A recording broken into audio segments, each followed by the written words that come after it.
If you rarely or never post photos of yourself online, there's a good chance you're far more psychologically intriguing than you realize. In a digital world where people take dozens of nearly identical selfies just to select the most flattering angle, you exist quietly, without the urge to document your face for public approval.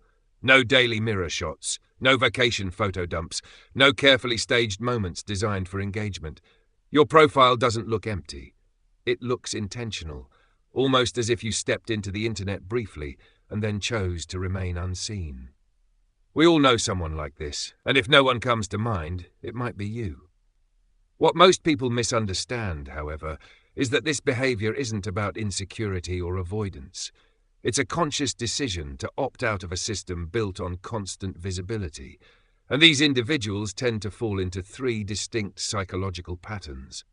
The first is the self-sufficient type, people whose sense of worth doesn't fluctuate with likes, comments, or digital applause. Not because they think they're above it, but because their confidence doesn't rely on external affirmation. Their identity feels stable without strangers validating it, and as a result, posting becomes optional rather than necessary. When they do share something, it's because they want to, not because they need reassurance. And statistically, that moment rarely arrives. Their self-esteem is internally anchored, not crowdsourced.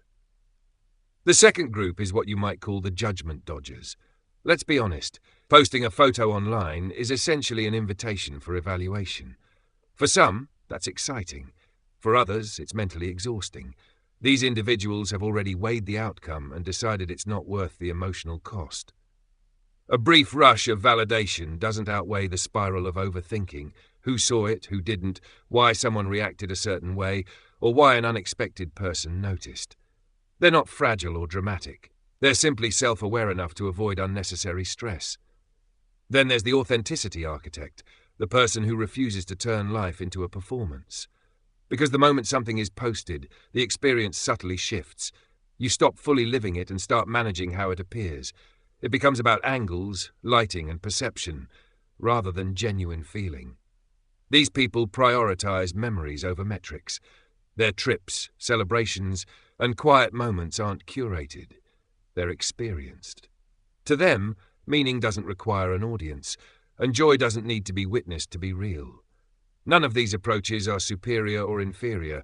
They're just different ways of navigating identity in a hyper-connected world. Some people share to feel seen and connected, while others stay private to remain grounded and present. Both choices are valid. But the real question is this: when you hit post, are you sharing a moment, or are you seeking confirmation that the moment mattered? Because those who rarely post aren't questioning the value of their lives, they've already answered that for themselves. So which one are you? The self-sufficient, the judgment dodger, or the authenticity architect?